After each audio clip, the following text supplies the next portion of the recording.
बिस्मिल्लाहिर्रहमानिर्रहीम अस्सलामु अलैकुम। मैं हूं करामत मुगल और मेरे साथ हैं सईद बलोच साहब, सीनियर जर्नलिस्ट हैं, सुप्रीम कोर्ट कवर करते हैं। सईद बलोच साहब, राना सनाउल्लाह नित नए बयानात देते हैं। वो फैसलाबादी हैं तो उन बयानात का मुझे तो मज़ा आता है, होते वो सख्त हैं लेकिन उनकी लफाजी बड़ी मज़े की होती है। आज वो कहते हैं कि इस्टेब्लिशमेंट के ताउन से नवाज शरीफ साहब वापस नहीं आए, ना ही उनका इस्तकबाल करने की इजाज़त जो है इस्टेब्लिशमेंट की वजह से मिली है। नवाज शरीफ का उन्होंने प्लान बताया। प्लान ये बताया है कि अब वो आसिफ जरदारी से भी मिलेंगे, वो मौलाना फजलुर रहमान से भी मिलेंगे और दूसरी सियासी रहनुमाओं से भी मिलेंगे। इस बयान के साथ हो क्या रहा था? गिलानी साहब बोले, खुर्शीद शाह बोले, हनीफ अब्बासी बोले, आबर शेर अली बोले, वहाँ वो गुत्थम गुत्था हुआ है। वो जो आप कहते हैं ना नूरा कुश्ती, और मैं उसे कहता हूँ ये नूरा कुश्ती भी नहीं, ये भी जाली नूरा कुश्ती है। इतनी वाजे ये जालपन कर रहे हैं, जालसाजी कर रहे हैं कि वो सामने नज़र आ रहा है। बात हो रही थी लेवल प्लेइंग फील्ड की। लेवल प्लेइंग फील्ड एक पार्टी कह रही है सबके लिए होना चाहिए, दूसरी कह रही है हमें तो आज तक लेवल प्लेइंग फील्ड मिली नहीं है। ये लेवल प्लेइंग फील्ड होती क्या है, इससे मुराद क्या है? और ये तीन तीन बार इक़्तिदार के मज़े लेने वालों के और कितने चांस चाहिए लेवल प्लेइंग फील्ड के लिए? बहुत शुक्रिया जनाब करामत मुग़ल साहब कि आपने मुझे गुफ्तगू के लिए बुलाया। मैं उसके लिए आपका बहुत बहुत मशकूर हूँ। बात ये है कि एक बंदा है, उसकी है कोई 3-4 गर्लफ्रेंड्स, ठीक है? अब सुनना है आपने, मैं आपको मिसाल मैं सर जोड़ूँगा। कैमरे को देख रहा हूँ। जी, जी। एक बंदा है, उसकी हैं 3-4 गर्लफ्रेंड्स। वो एक गर्लफ्रेंड को टाइम देता है तो दूसरी नाराज़ हो जाती है, तुम उसको ज़्यादा टाइम देते हो, मुझे तो तुम लिफ्ट ही नहीं करवाते, मुझे शॉपिंग के लिए नहीं लेके यार आप जाते, मेरे बहुत साथ आप एक्सपर्ट है, लोगों ने आइडिया यही लगा लेना। मेरे साथ आप ये भी नहीं करते, मेरे साथ आप वो भी नहीं करते। तो वो क्या करता है, वो कहता है अच्छा तुम नाराज़ हो रही हो, वो कहता है चल आजा मैं तुझे ले जाता हूँ। वो उसको लेके चला जाता है, शॉपिंग शॉपिंग करवा देता है, घूमते फिरते हैं, खाना शाना खाते हैं, तस्वीरें बना लेते हैं। अच्छा वो कुछ दिन उसके साथ इसी तरह टाइम गुजरता है तो जो तीसरी होती है वो कहती है मुझे तो इतना दिन हो गए, आपने मुझे कभी पूछा ही नहीं है मैं किस हाल में हूँ, कैसी हूँ, मेरे से तो आपने आज तक सीधे मुंह बात करनी छोड़ दी है। वो वहां से फिर उसको मसला बन जाता है। वो कहता है उसको अच्छा तेरी नाराजगी है, वो कहता है चल आजा तुझे भी शॉपिंग। यार पीपल्स पार्टी और नॉन लीग है। सुने सुने सुने, ये जो आपने बात की है ना, यही चल रहा है पाकिस्तान की सियासत में। और ये जो सियासी जमातें हैं ना, नून लीग हो, मैं पीपी बताना हो। भूल गया, एक इंतहाई अहम मुलाकात 2 घंटे की इस्लामाबाद में हुई है, उसकी भी डिटेल मैं वीडियो के एंड में आज बताऊंगा। जी जी।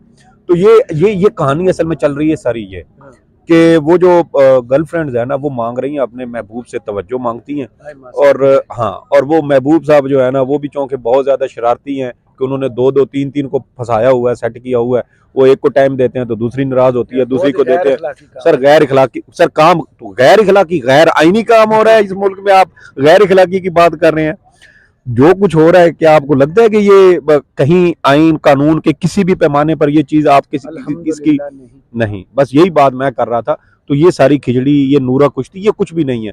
ये असल में ये वाला मामला है, इश्क मशूकी का चक्कर है। और एक बार ठुकराए जाते हैं तो फिर पहुंच जाते हैं। और वहां से, और मसला पता है क्या है?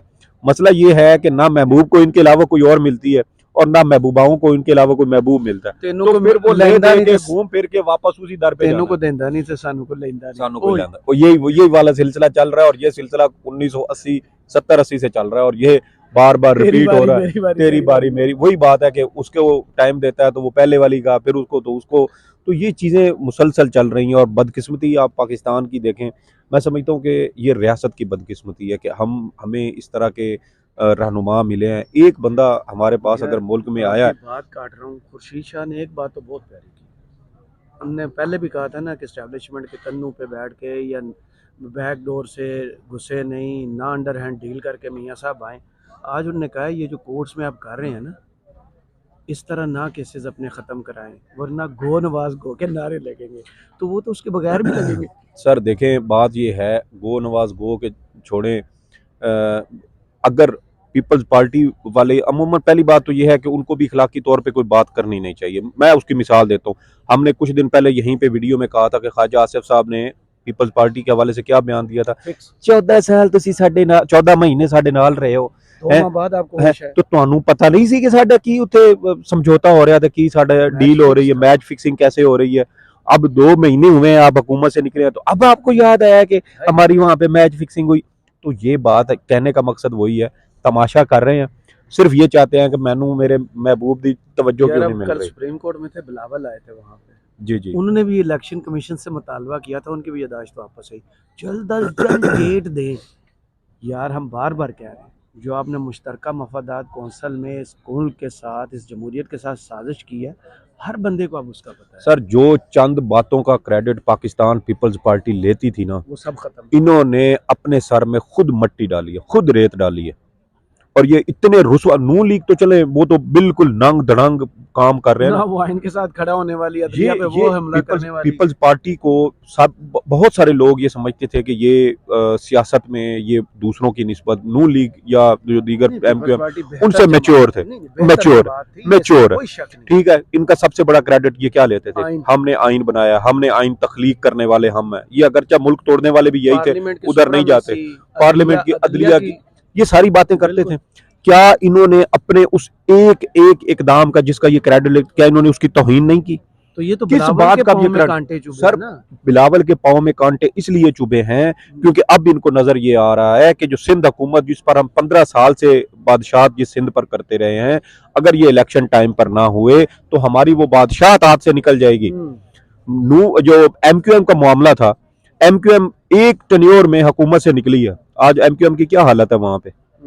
एमक्यूएम को अजीजाबाद में एमक्यूएम के कारकुनों को अवाम से लित्तर पड़ चुके हैं जिमनी इलेक्शन में पिछले साल। अजीजाबाद में क्या आप तसव्वुर भी कर सकते हैं कि अजीजाबाद जो जिस जहां पर अल्ताफ हुसैन का आबाई घर वहां पे मौजूद है, उस अजीजाबाद में जी जी वहां पर एमक्यूएम के कारकुनों को अवाम से लित्तर पड़े हैं। आप कभी सोच भी नहीं सकते। तो ये हाल हो चुका है वहां का। तो अगर पाकिस्तान पीपल्स पार्टी ये चंद महीने और गुजरे ना, क्योंकि पीटीआई को कोई फर्क नहीं पड़ रहा, किसी सियासी जमात को अगर फर्क नहीं पड़ रहा तो वो सिर्फ पीटीआई क्यों? क्योंकि हर गुजरते दिन के साथ जो तमाशा, जो नंगा नाच इस मुल्क में हो रहा है, फर्क नहीं पड़ना। आज अंदलीब अब्बास छोड़ के चले गई, सुमेरा बुखारी छोड़ के चली गई, सादिया सुहेल छोड़ के चली गई, कोई फर्क नहीं पड़ेगा। ये गंदा खून साफ हो रहा है। बहुत सख्त अल्फाज। बिल्कुल मैं ठीक कह रहा हूँ, ये गंदा खून साफ हो रहा है। और देखें कि आप इनके छोड़ने को तो देख रहे हैं, लेकिन जो वफादार पॉलिटिकल क़यादत खवातीन के हवाले से भी आप देखें, वो जो पीटीआई को मिली है, उसके ऊपर कोई बात क्यों नहीं करता? उसके ऊपर कोई बात करने को तैयार क्यों नहीं? ये मफाद परस्त लोग थे। देखें सियासत के अंदर सख्तियां आती हैं, सियासी जमातें सख्तियों से निकल कर ही उनके जो सिमत होती है वो वाजे होती है।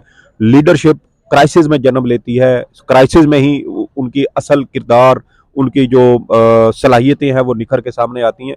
तो 38 खवातीन इस वक्त जेलों में हैं, कितनी छोड़ के जाएंगी? आपके पीछे 38 खवातीन लीडर क़यादत आपके पास ऑलरेडी मौजूद है, और वो खवातीन अलग हैं जो इस फस्तायत की वजह से रोपोश हैं अपने घर वालों के लिए, अपने बच्चों के लिए, अपने अहले खाना के लिए, अपने रिश्तेदारों के लिए, यहाँ तक कि अपने जानने वालों के लिए भी, क्योंकि उनके ऊपर भी फसायत के पहाड़ तोड़े जा रहे हैं। तो मेरे ख्याल में पीटीआई को कोई फर्क नहीं पड़ रहा। नया खून आज वो इंजेक्ट हो चुका है पीटीआई के अंदर, और ये वो नया खून है जो हमने पहले भी कहा कि अगले कई सालों तक पाकिस्तान की सियासत का और रियासत पाकिस्तान की आबियारी करता रहेगा। आपकी बात बिल्कुल दुरुस्त है। इस्लामाबाद में एक सर्वे हुआ 1 से लेकर 23 अक्टूबर तक, आपको पता है उसका रिजल्ट क्या है? इस्लामाबाद के तीनों हलकों में 80% से ज्यादा लोग अभी भी पीटीआई से मोहब्बत करते हैं। तो मैंने आपको क्या कहा था कि मेरे ख्याल में जब इलेक्शन होंगे तो पीटीआई की जीत का मार्जिन क्या होगा? 80%। और ये आज वो मैं इस वीडियो में मेरे ख्याल में वो सर्वे का एक स्क्रीनशॉट भी लगाऊंगा आज, ताकि लोगों को आइडिया हो असल में नब्ज कहाँ पर है। मुझे ये बताएं, जो पिछले साल अगस्त में होने थे इस्लामाबाद के बल्दियाती इंतखाबात, वो ताखीर का शिकार क्यों हुए थे? नून लीग की हुकूमत ने उस वक्त इंटेलिजेंस ब्यूरो से एक सर्वे करवाया था, रिपोर्ट मंगवाई थी कि बताएं ये इस्लामाबाद के बल्दियाती इंतखाबात में से हम कितनी सीटें जीतेंगे। 101 नशिस्तें थी, हाईकोर्ट ने बुला के सुने जी जी 101 सीटें थी इस्लामाबाद की जो यूनियन काउंसिल हैं। उन 101 में जो आईबी की रिपोर्ट के मुताबिक 67 जो सीट्स थी वो पाकिस्तान तहरीक इंसाफ जीत रही थी। नून लीग के हक में तो आपको इसमें तो एक लतीफा भी हुआ था, हाई कोर्ट ने डेट दी थी, इलेक्शन अनाउंस हो गए थे, सर चंद दिन पहले, पोलिंग स्टेशन चंद खुले ही चंद नहीं थे, वोटर चंद थे, जी पोलिंग जी स्टेशन नहीं खुले थे। चंद दिन पहले ये जो कानून साजी क्या की गई कुछ हो थी, गया इस मुल्क में। कानून साजी की गई थी और कहा गया था कि इस्लामाबाद की यूनियन काउंसिल की तादाद 101 नहीं 125 होगी। जी जी और देखें कि जब इलेक्शन कमीशन का इलेक्शन शेड्यूल जारी हो चुका हो, उसके बाद इस तरह की चीजें नहीं हो सिवाय सकती। बदनीयती के और कुछ भी नहीं है।